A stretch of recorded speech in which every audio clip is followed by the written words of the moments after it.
why don't you tell me a little bit, Jens, about how you've been coping, or we said we're gonna use the word coping, how you're um, living this particular experience, and what things are you doing to help you um, channel your energy in a way that is positive. Um, Yeah, well, these times are pretty crazy, right? And it's interesting if you look at the year 2020. Um, you know, for a lot of us, it's just a year, 2020, but also in some regards, 2020 represents like a vision. We say we have 2020 hindsight, where we look back, mhm. or we have 2020 um, foresight, which means we have clear vision forward.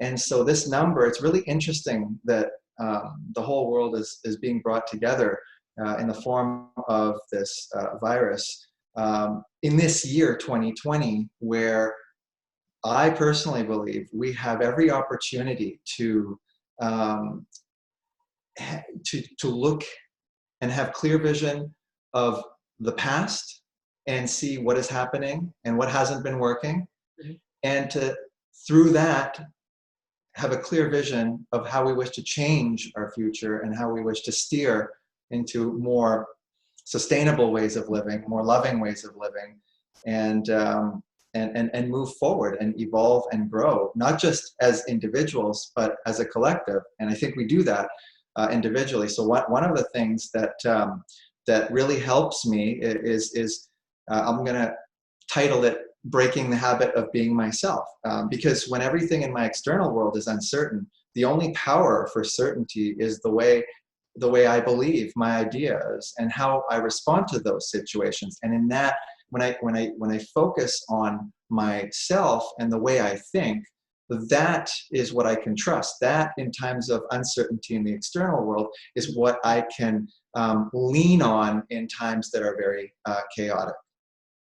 Right. Um, I totally agree with what you're saying. I think that it is a time for, I'd never thought of the 2020 analogy or anything like that until you brought it up right now. But I do believe is a time for, the word that always comes to mind when I'm thinking about this time is a reset. Mm-hmm. There's like a reset button that's being pressed, and that, I think for the first time in my lifetime, it's a unless you're sick, is a very forced one and is a collective one. There's been this Mm-hmm. reset that has happened. And I agree that we are at a time where we can look at how we want things to be moving forward, based on the things that we've lived in the past. Um, for myself, I've been trying to use this time to reflect on what works for me personally. Mm-hmm. And I don't mean for me as in like a selfish me, is more like, how can I be, and how can I show up in this world in a way that is healthier for myself and therefore those around me. And because I think that it has the same ripple effect as a virus, right? Like, if we Mm-hmm. are not centered and if we're not healthy, what we put out there, whether negative or positive, if it's negative because we're healthy, it'll ripple effect, onto other people's lives, and therefore create more of that and more of that. That, Even that's that's even if we exactly can't right. even if we can't see it, is what's Mm-hmm. happening. So what I've been trying to do is reassess what are the practices in my life that I've been um, nurturing and nourishing, and what are the practices in my life that have not particularly been um, the healthiest. And because of all the noise that we've had with life being as normal as whatever it was before this, I probably didn't have the space and the silence to think of it in those terms, if that makes any sense. That makes total sense. Yeah. So, it's almost like shifting perspective and shifting focus to things that are serving you a purpose now, and the things that aren't serving us a purpose anymore.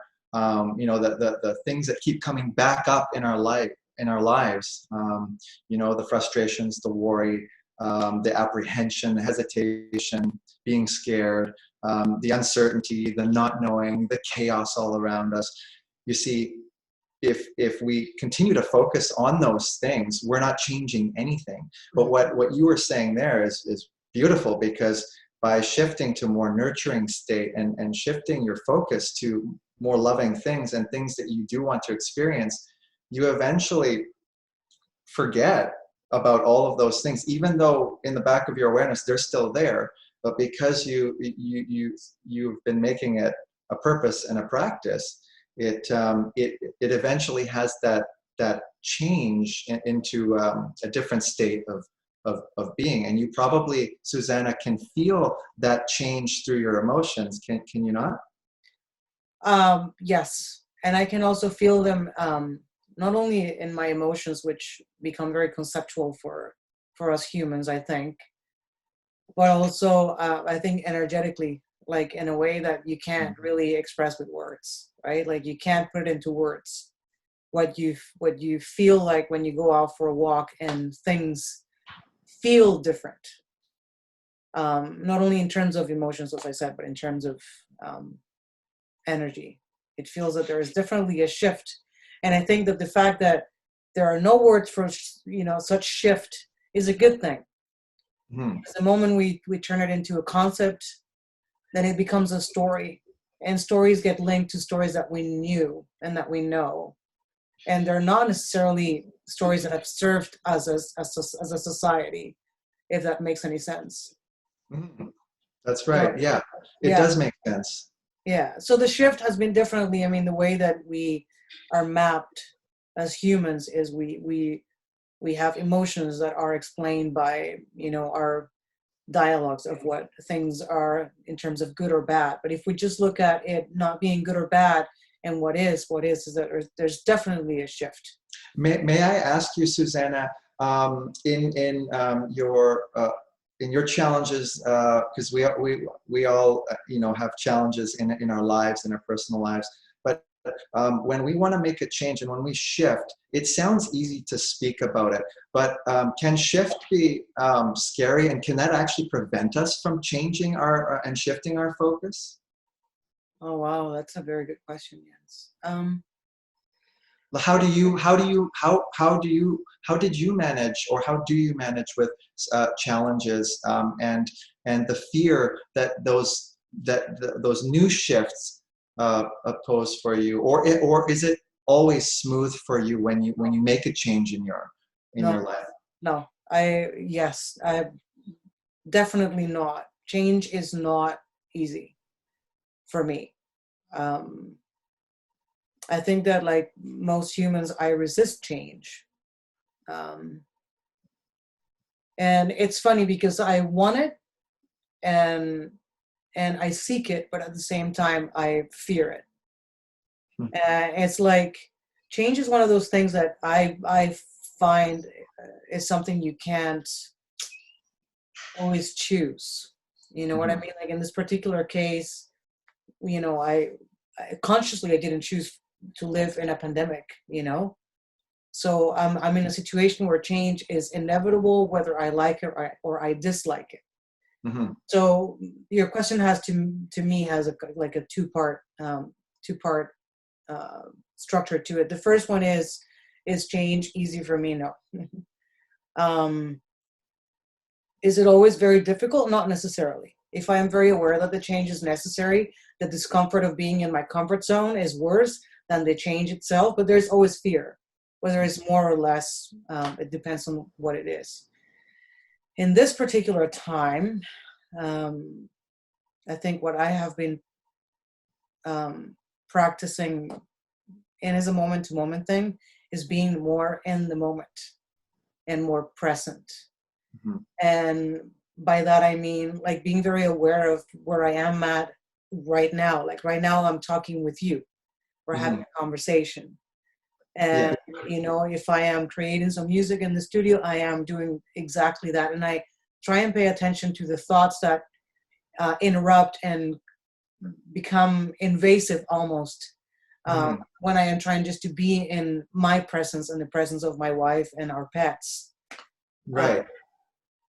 I think that that's what I'm doing to actively um, to get through this time of uncertainty and change, which definitely. That's for me. That's interesting. You bring that up. That's my second um, method of navigating and adapting uncertain times is intention setting. And like what you were saying is, you know, when you're doing something, you're focused 100% on it. So we're now in conversation here. Our 100% focus is on nothing else right now, not our schedules, not what we have to do later. It's right now. When we're driving a car, where is our focus? Are we thinking about, you know, how someone's going to react when we get there, or are we focused on the driving, anticipating the hazards, watching traffic around us, and things, you know? So I think intention setting is huge, especially, you know, because it helps me to improve the outcome of my day. Mhm. And one of the things that I do is before I get out of bed, I set a morning intention with a general theme. You know, and the theme might be just an affirmation such as, you know, I am love and I wish to experience love throughout my day. And then I just imagine what that'll feel like. And I create a scenario where I have felt love before, and then I remember that feeling, and I move throughout my day, which I call segmentally or segment intending, because every moment of your life is a different segment. So when you are in bed waking up, that's a segment. When you get out of your bed and you go to brush your teeth, brushing your teeth is a segment. Having breakfast is a segment. Mhm. I was really helped me is to identify from moment to moment that I'm moving into a different segment. And when I move into a different segment, if my awareness stays with Mhm. those segments give me different responses. And some things make me, like when I'm having a shower sometimes, and I get a bit nervous Mhm. because I'm going to work right after I finish my shower. I'm dressing up and I'm going to work. And the question came to me, well, why am I nervous and I'm just showering? And because I was focused on that segment, I was aware. I could ask myself questions and have a little conversation with myself. Well, the people at work upset me. And then in the shower here, I am, you know, washing myself, but I'm also having a deep conversation and moving energy from a fear-based one to, well, how can I change that? And instead of reacting to my boss this way or to my colleagues in a fear-based way, how can I contribute positively to their day and to my day so that we can build better team dynamics? And when I started thinking like that, all of a sudden my uncertainties and my navigating became much more clear, because it's like, I've got a solution. I've got something I can try. Whether it'll work or not, that I will focus on when the next segment comes into the present moment. So I found like intention setting in the morning, a general theme, and carrying that energy, and helps me to remind myself. So when I become reactive, then I know that I have forgot my initial attention, and then I have to catch. Okay, I forgot this time, but next time I'm going to remember. In this situation, if someone insults me or provokes me with a certain idea or thought that might trigger me, then I say to myself, love, what did I do at the beginning of this day? Okay, and then you start to think of all the solutions that come forth. And so as you move throughout your day, through each segment, then you're literally reshaping your day if you can remain aware from moment to moment in you remain in creating those opportunities in your segments, and that's what basically shifts my day. So when I look back, it's like, oh, that wasn't so bad, that was actually pretty good, but that was because it was hard work to keep my focus on creating what it is I wanted and expected, versus just living through like a default and just going through an automatic programming and just expecting to receive everything that I did from my previous day and my previous day before that, which maybe didn't serve me a purpose in today's day. So That's really awesome. Yeah, that's really, really awesome. The intention setting. I haven't gotten into that, and I'm gonna try it. after having an intention first thing in the morning. I do chant every day for Is that setting an intention though? Is that like half an hour. I think that for me, chanting, I mean, I do set intentions like in this particular moment. You know, my main intention when I'm chanting is health for myself, my family, and for the world. right? So I guess you could say that it is an intention, but I think that what you're doing is a more specific. It's more specific to being as opposed to a different kind of an outcome, if that makes any sense. Oh yeah, and for me, I'm a detail-oriented person, Yeah. and I believe that if I give 100% of my observation and my awareness to the universe will give me that in 100% back. But if I'm only observing at 50% of my capacity, and seeing what I don't want to see, of course I'm going to get back half of my life will be uncertain because I'm not observing clearly enough what it is that I want in each segment of my life. And it took me over 60 days of just, I'll share it with you a funny story. It's very short here. Basically, one day, this is how disciplined I was with this practice for the first 60 days, is on my third day already. I got out of bed to go to the washroom, and I really had to go. But then I'm like, no, I didn't set my intention. So I reversed. As hard as it was to hold everything in, I went back, I laid down, and I clearly set my intention first and what I wanted to experience. It didn't take too long. It was just a minute of just reflecting and laying there. And then I got up and I started my day. So it was for me, it was that challenging in terms of remembering this, but now it becomes a common practice. It's natural. I don't have to think about it. I'm doing it a little more automatically, and I have to remind myself a little less because I've worked so hard to develop that routine. And I think that's something that's been helping me become less reactive and less temperamental overall, and a little bit more focused on solutions, and also opening to listening to other people's ideas so that we can work together on things, and not like closed off where this is my idea and it's not yours, because the reaction, if I wasn't aware, it would trigger me in that regard. So right. That's very interesting. I that brings to mind something else I've been thinking about a lot, and I've been trying to be consistent with, is habits, right? And that's what you've created for yourself with a morning intention practice. It is a habit, and a habit to me is a practice. And a practice means that you continue to do it over and over and over again, and every day it'll feel and look different, depending on where we're at in that particular moment. But there is a sense of, I believe, for myself anyway, there's a sense of certainty and a sense of, the word control, I don't like the word control, but there's a certain, that we are creating in the moment something that we're intentionally wanting to manifest in that particular moment. Mm-hmm. If we create that habit, for me, the habit of, like, for yourself in your morning intention setting, for me, my chanting every morning, or sometimes I do it in the afternoon. I do it every day.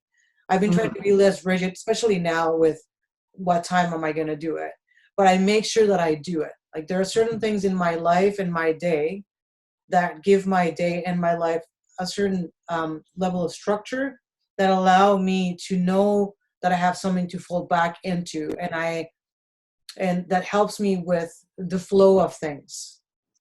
So for me, I'm not always sitting, when I'm chanting, I'm not always feeling inspired, and or my wife sometimes, Andrea, says, well, how was your chanting today? And sometimes, honestly, my mind was taking over the space, and thoughts were just firing right, left, and center. And sometimes I feel very connected to myself, source, universe, whatever you want to call it. But I think it's that consistency of practicing things that make a practice um, a meditative, present um, state of being in your day. I think, for me, Exactly. for me Exactly. anyway. No, exactly. We are creatures of habit, but that doesn't mean we have to be confined with the habits that we were conditioned to believe, right? And if in our subconscious mind, and ideas form and shape personalities and actions. And if we are conscious enough and aware enough to, or sick and tired of being sick and having all these, or being a victim, if we're always asking, why me, why me, why is this always happening to me, at that point, that is the perfect opportunity to, instead of fighting that resistance, is letting go of that resistance and questioning one's own beliefs by reflecting inward consciousness, which can be scary, because we can, it's much easier to not accept who we are and continue the normal of the habits that we have, versus looking at those habits and going, oh, I don't like that, I don't even know how to begin to change. But I think there's always initial reaction like that, and that's okay. And it's learning that fear cannot really harm us in the sense that if we are willing to look at it, and yes, it's more scary, it's just an initial reaction. But once that reaction subsides, then our conscious mind can really work on reprogramming those deeper habits that are ingrained there, and looking. It's like fear has to just take a back seat and say, okay, conscious mind, why don't you come in here? I can't work with the body anymore. The body's just falling apart. So maybe you can come in and make some changes. And when you start looking at those deeper meanings of life, the deeply rooted beliefs, when we start going deeper and deeper, we begin to see the truth of who we really are. But on a superficial level, on a simple level, it's just as simple as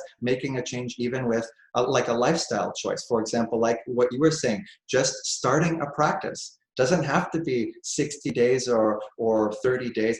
Just start now and learn. And that change, if that's different than something you've ever done, if you've never meditated before, now's the time to practice. If you've never chanted before, and there's some curiosity there, but there's some fear preventing you, now's the time to step forth into that space with fear, and holding fear's hand, saying, that's okay. We're going to learn together.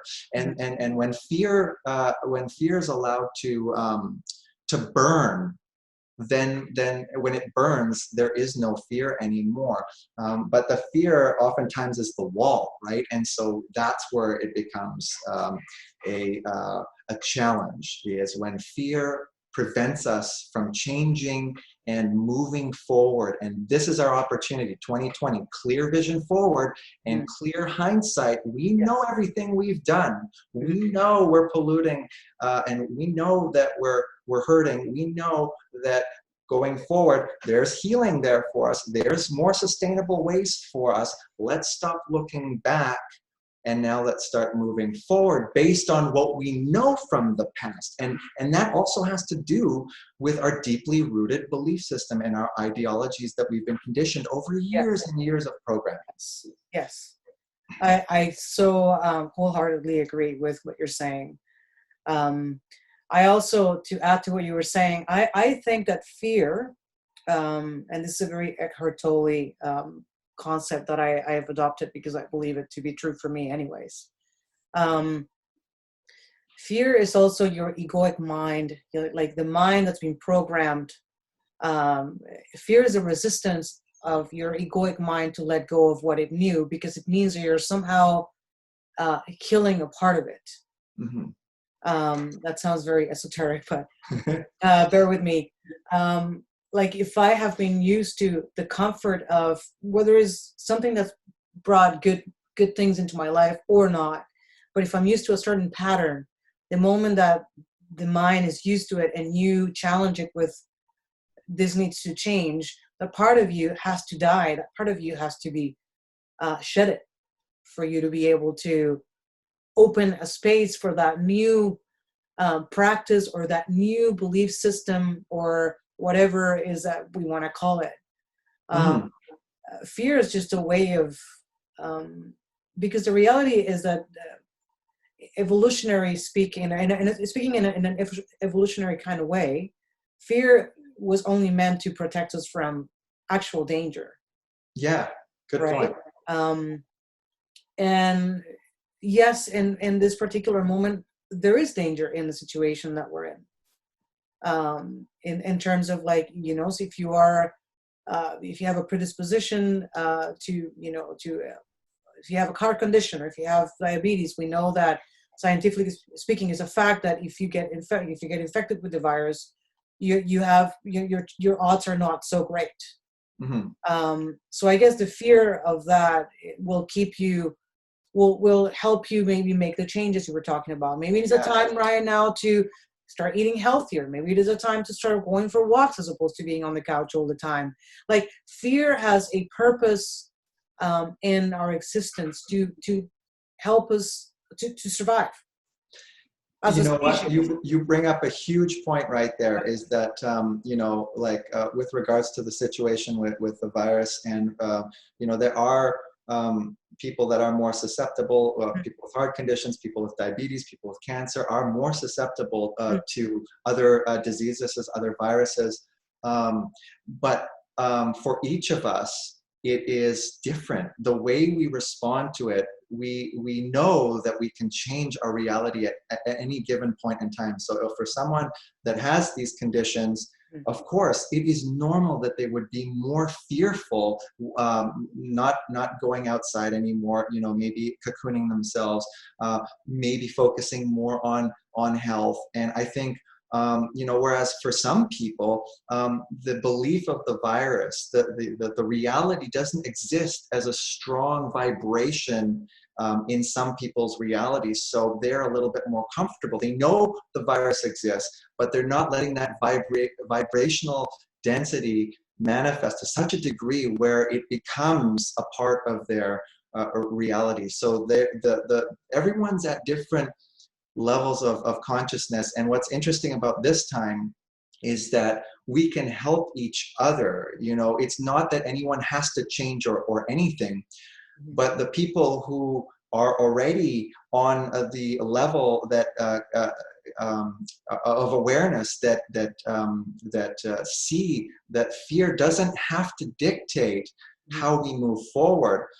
This is a good anchor of energy for the people around them who are in fear. And what is important is that when we are calm, we can become much more of a guiding presence. We can be much more helpful because we're looking around and seeing, we can look, but people who are in fear are oftentimes, the focus is very narrow and it becomes on a separation. It people, they become isolated. And so that is it's allowing the people to work through that fear and being supportive when they're ready to change, because we can't force people to change. And in this regard, we're all a team, and the change will happen slowly in waves, but it's going to be positive change because we're already so far in this that I feel like we can't get back to the normal we had before. I feel like what we're moving into is something completely new,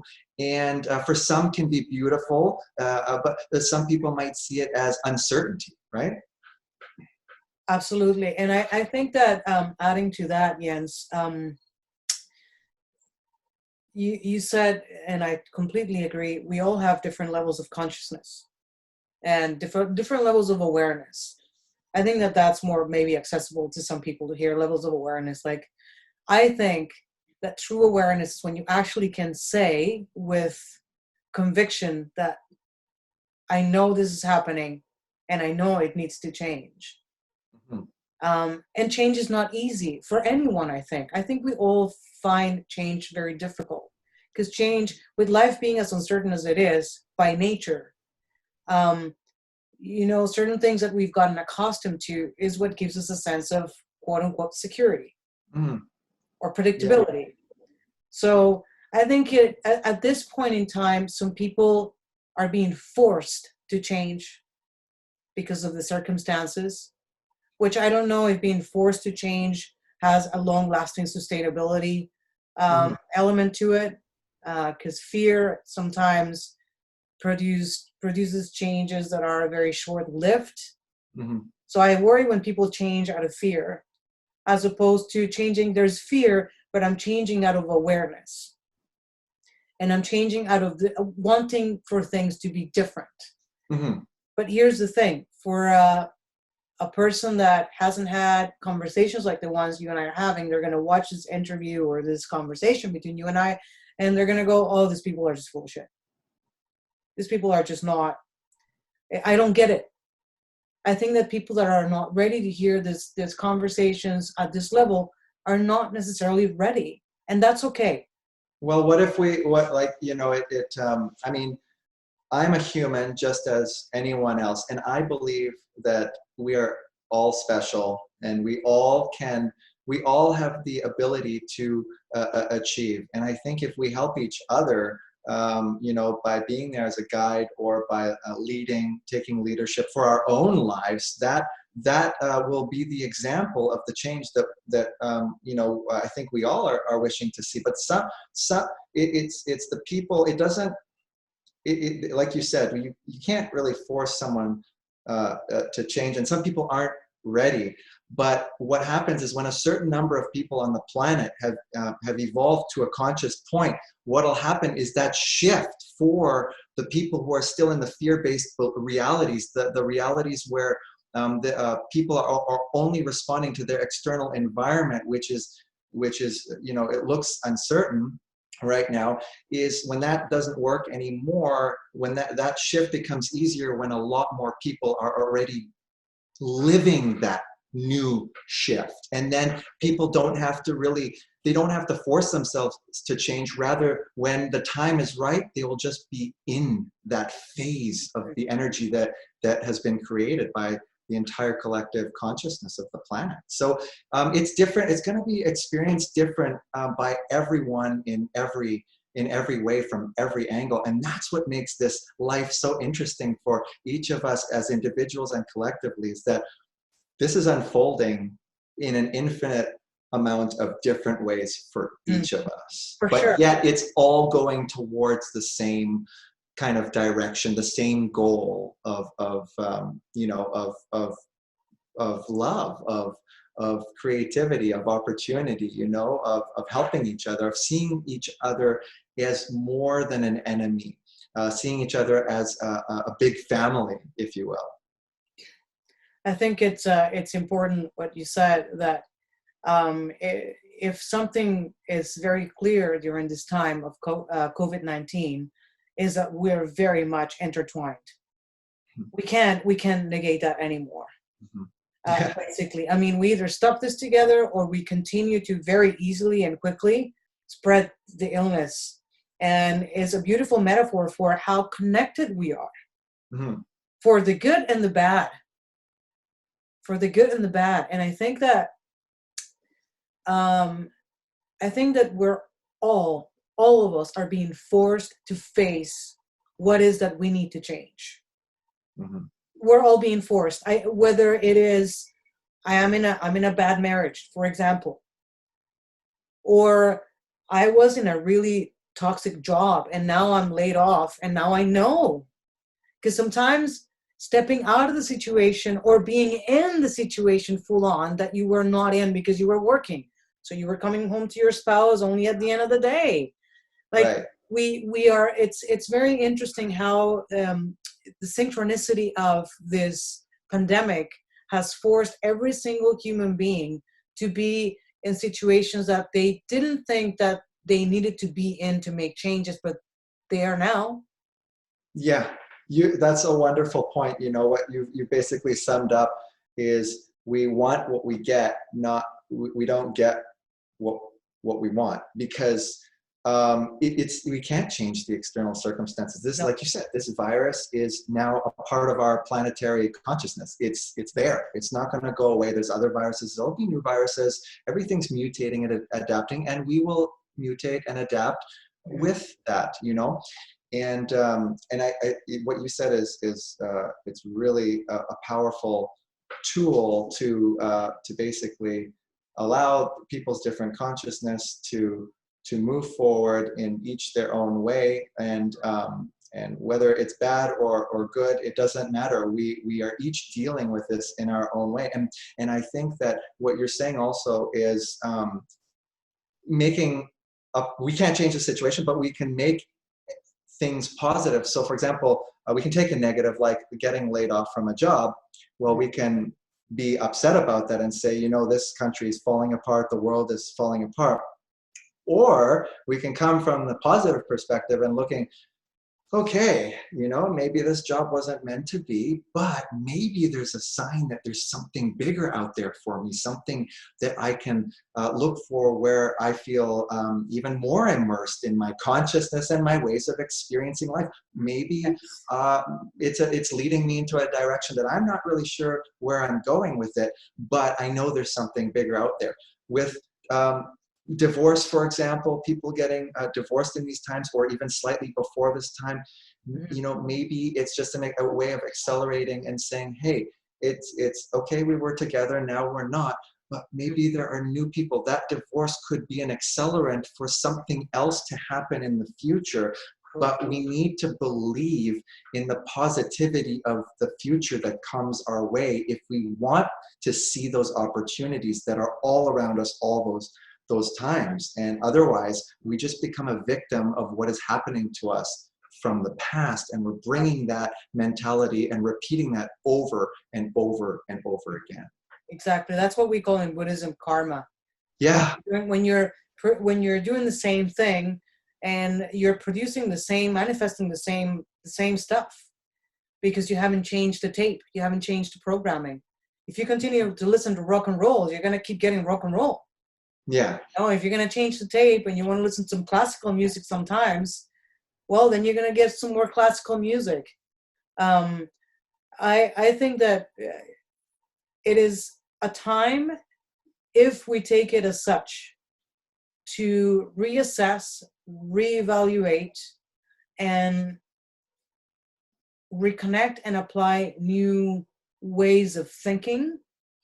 And I would like to say, before new ways of thinking, new ways of being with each other. Like, for example, for myself, as you know, I got married a year and 4 months ago, which is wow. I didn't need a confirmation that my wife was the right person for me, but being stuck with each other, there's no person I'd rather be stuck with. So that's a very positive confirmation that I am with the person that I was meant to be with. That's a very. May I just add to that? Of course, Is sometimes we expect life to happen a certain way, and when it doesn't, we miss all of the opportunities that could have been. And I think we're so used to being, I am so used to being comfortable with expecting things a certain way. And I've had to, again, arise above the fear of, well, why do I want things to be the certain way? Is it because I want stability? Or do I want comfort? I do want those things, but what if just for that moment I jump out of my comfort zone and my stability zone so that I can create a new level of stability? So we can't necessarily understand why these people come into our lives, why these situations happen to us, but that is so big, the human mind can't conceive of all those mathematical calculations. All we can do is be open to the opportunities and the gifts that are all around us, and they're always there, except when we're stuck in that zone of the past, where we want to take the past and kind of plant it, or kind of keep impregnating the future, but the future is saying, no, the future's coming this way and it's going to happen, and eventually it's like a tidal wave. We can't, the forces of nature, there's forces much larger than us. We know this. There's nothing, you don't have to be a scientist to even know this. There's tidal waves, there's cosmic forces, stars are moving around each other. It's simple stuff, you cannot deny the existence that there's larger forces. And so sometimes we have to just go with those larger forces because there's some learning there for us. And it's much easier. Like you said the other day when we had chatted, a very interesting comment you made, and maybe you can elaborate on that more, is what you resist persists, or you said something along those lines. I was, yeah, and I was actually, as you were speaking, the word resistance came to mind. Because I think that in a time of such an abrupt change, those people who are resisting the change will break under pressure. Mm-hmm. You know, it's like a tree not being able to move its branches when there's wind. There is wind, you know, there is a lot of wind, and we either adapt to the movement of this wind of change, or we will break. And by breaking, I mean we will get depressed, we will get angry, we will take the other path, as opposed to the path of changing and growing with the situation. We'll take the path of being more destructive, angrier, more frustrated, and therefore more reactive towards other people, and then perpetuate this energy of, and look, I mean, being positive doesn't mean that we don't accept that certain things suck, you know, and I want to make that clear, because whenever anyone who's watching our conversation, Jens, I want them to know that we're not here to say, oh, everything is so happy and crazy and great. There is a combination of the two things, but I think how we react to either the good or the bad, and once again, those are constructs, those are ideas that we impose on things, but how we act and how we show up in those situations will improve our sense of being and our well-being overall, or it'll be a detriment to our health, mental, physical, spiritual. And yeah, and I couldn't agree more. I mean, you're so bang on with those words, you know. I personally have, I mean, I'm speaking these words, it all sounds good like you say, right? But I'm thinking, speaking, and acting everything that I say. Now, I have worked really hard through suffering. I've acquired these tools and learned these tools from others because of my suffering, because I've been down on my hands and knees crying and saying, why universe, why? Or why God, why? Or, you know, I've been in situations where I've lost loved ones and been so heartbroken and so devastated. And I've been through issues where I've had to move from country to country and have to learn the new language or learn new ways of living. Yes. And while being challenging now, though oftentimes now I can use those tools for me adapting, but sometimes when you're younger, it's harder to adapt because, you know, when we're younger and we're growing up, we're still formulating how the world is working.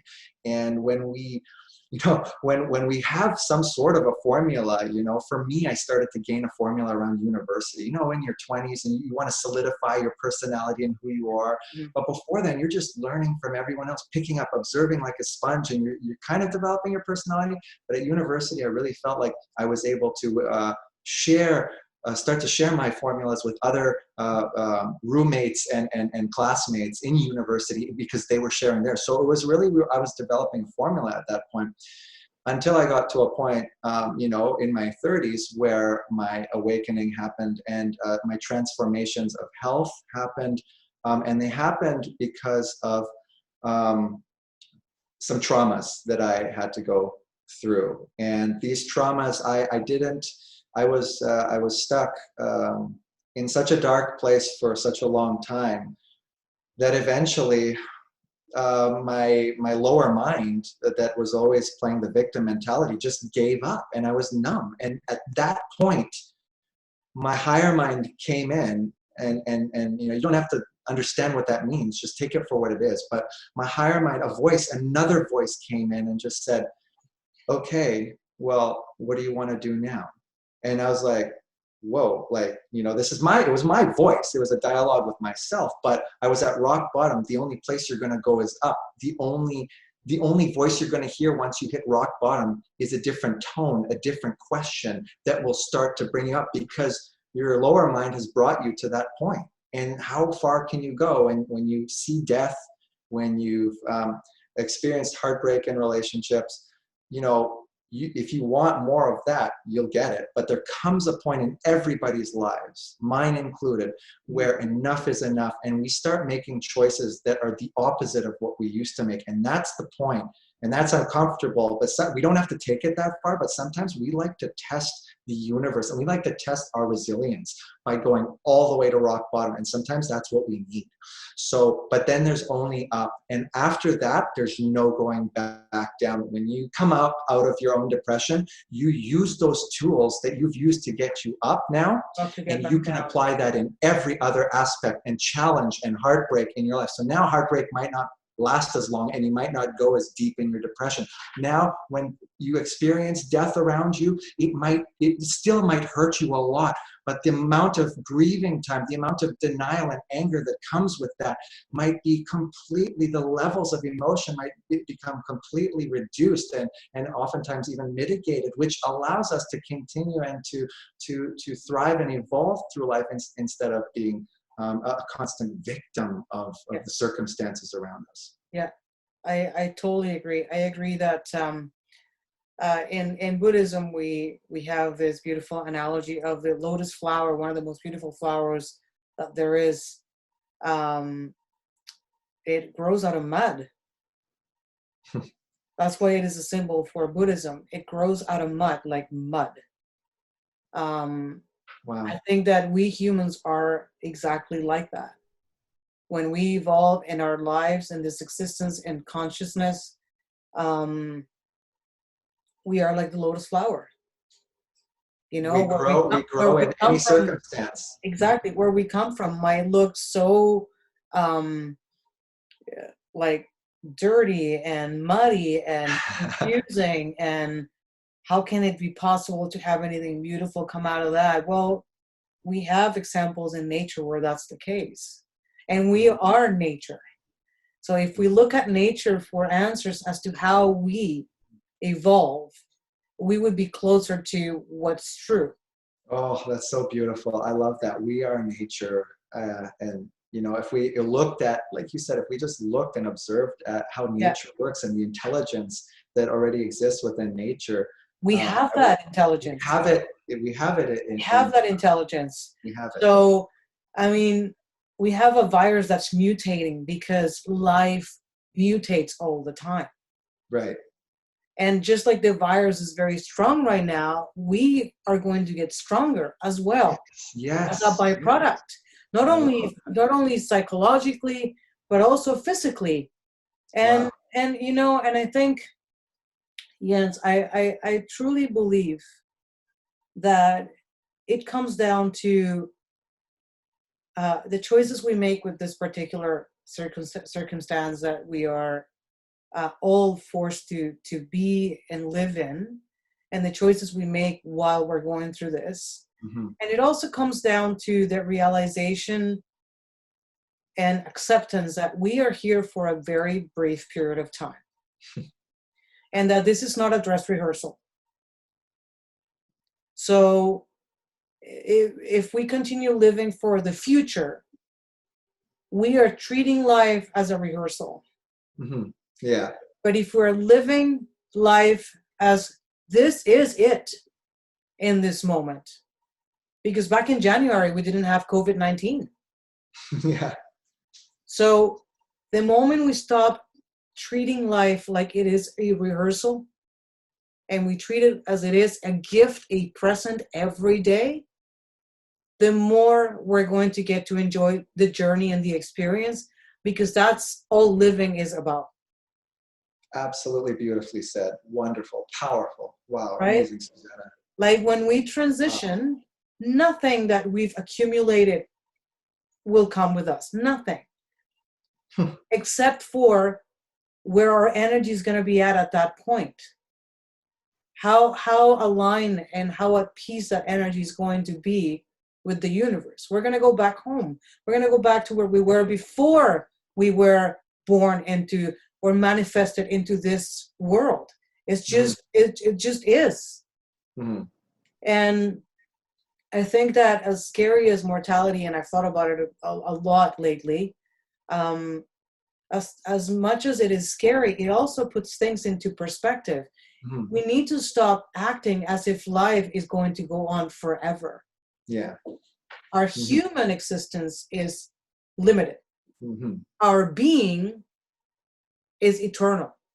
Right. So we need to find a way in this existence to marry the two and make them work. The functional aspect.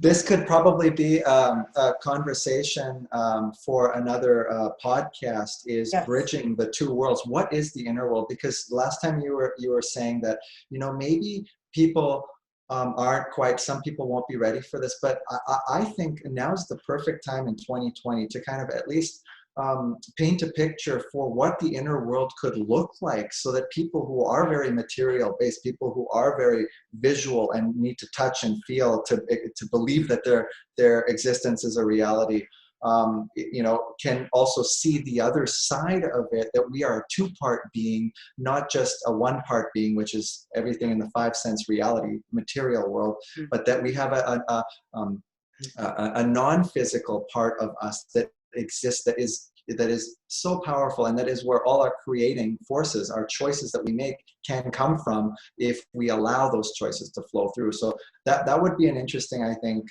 podcast for another segment. Absolutely, I totally agree. So I think, Jens, to kind of bring this podcast to a summary, what would you say to those who are watching or listening in this particular moment, as a summary of what we talked about, but also as a way of you offering perspective and ideas on how to continue moving forward, even during the tough days that we're going through, so that we can create a reality with a higher level of consciousness? Well, that's a great question, and I'll ask you the same after. Breaking the habit of being yourself.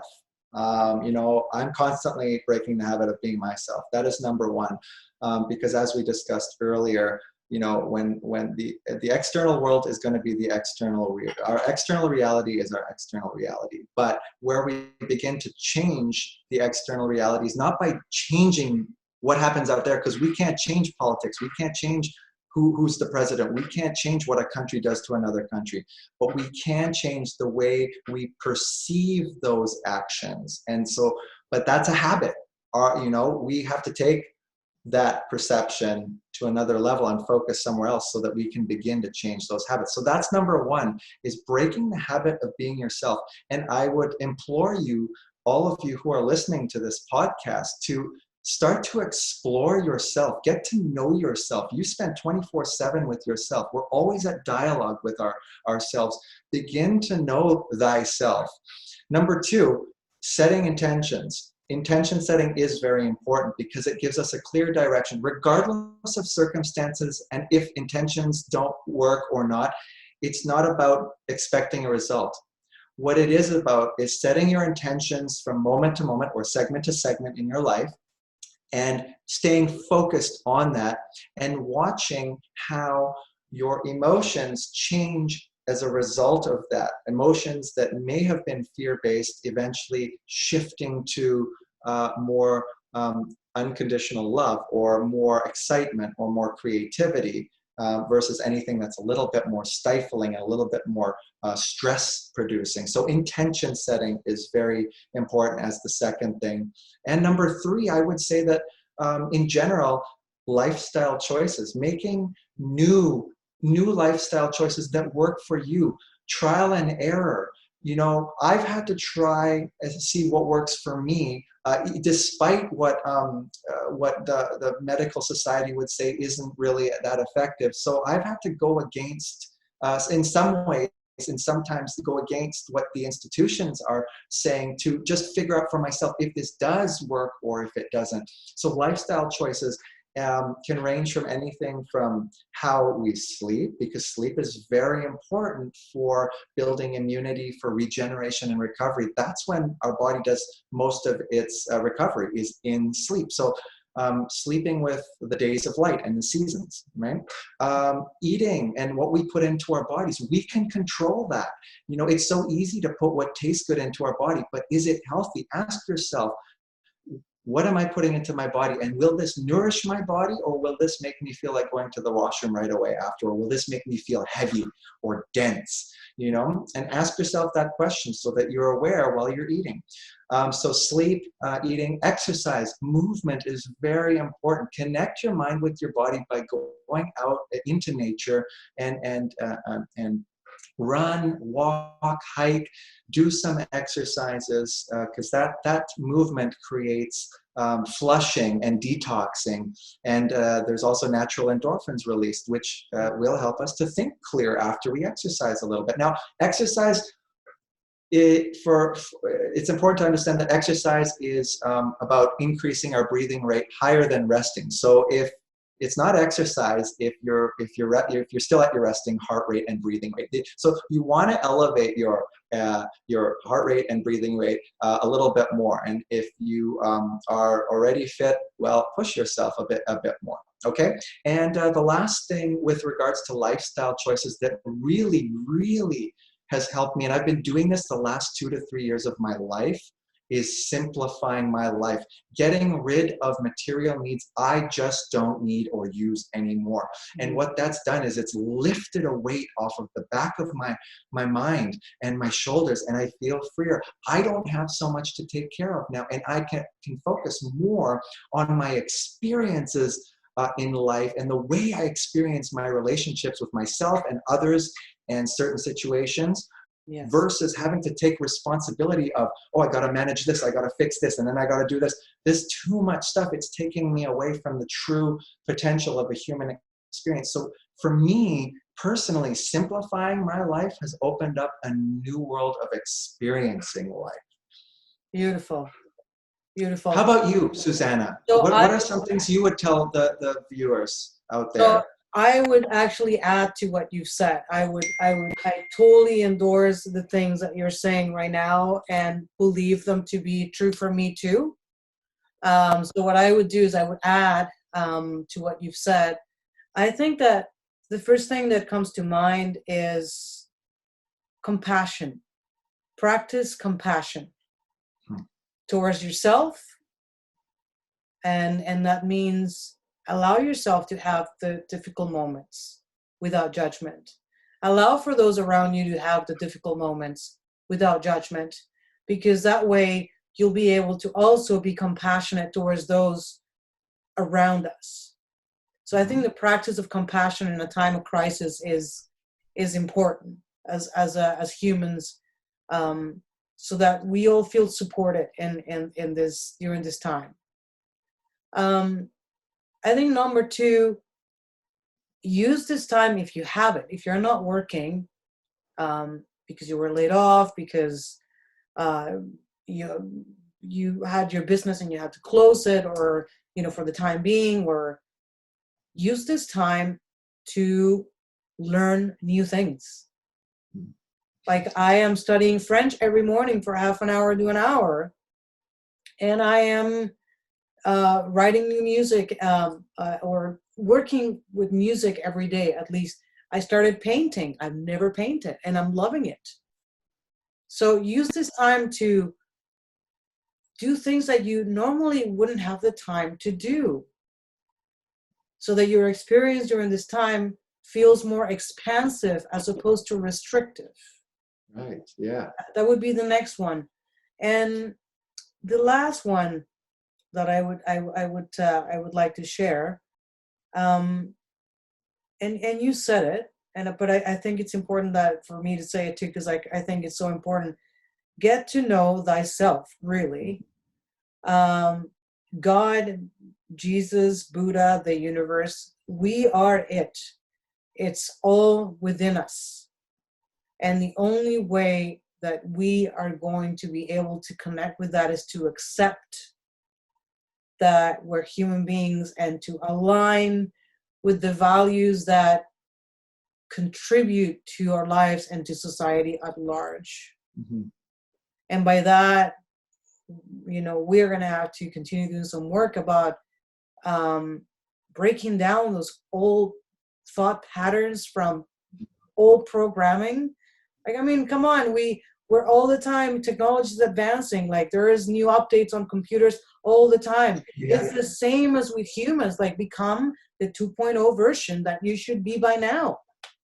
Like, Totally. I think that it is a time to, and not betterment for recognition. No egoic concept attached to it. Do it because it feels better to you, and if it feels better to you, it will affect and impact others very positively. So I would say that would be my what's worked for me and what I would hope for humanity too. I love those. So compassion for oneself and others, learning new things. That's awesome. And know thyself. That's perfect. I mean, those are simple things. And it's like, all we have to do is just start with the first question. And the first question will have an answer that will lead to many other questions down the rabbit hole. So, it's nice, these discussions. I always want to be around people who want to go deep and who want to explore the furthest reaches of the universe through conversation. Yeah. And I hope that we can spark a little bit of a conversation, either through the comments or through just a future podcast with others that have wonderful ideas that can be shared on the podcast. Yes, totally agreed. And I think that to close this podcast, Jens, let's just ask our viewers, people that are watching us or listening to us, be okay with where you're at. Yeah. I think that, it's like if you're a new exerciser, for example, you're not going to be doing, push-ups from your toes and chin-ups, and that's okay. If all you can do is go for a walk, and that applies to every change in our lives. Take one step at a time and accept where you're at, instead of letting the ego come back again and say, well, that's not good enough because Jens is doing it a lot, deeper than. No, start where you're at and work towards whatever works for you and your existence and your purpose on this planet.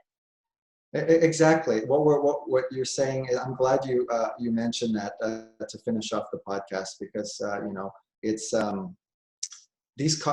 what we're discussing here are concepts that can be used. They're tools that can be used at any level. At the traumatic level, at the at a high level where we feel pure excitement and joy. These are tools that they work for anyone, and it doesn't matter the level. We're all at different levels of our spiritual journey or our physical journey, and it's not important where we're at. It's not necessarily what we do, it's how we do what we do that's very important, and that is different for everyone. Absolutely.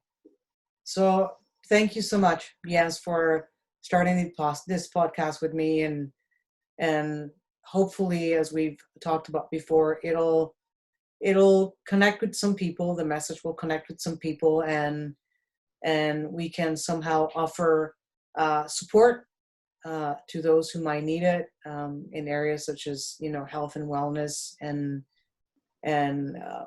spiritual encouragement, because we're all in this together. So, we sure are. We're a team in all of this. Yes, we are. Thank you, Susanna, for this wonderful conversation. And I love you all. I love you, Susanna. And until next time. We'll see you again next time. Yeah.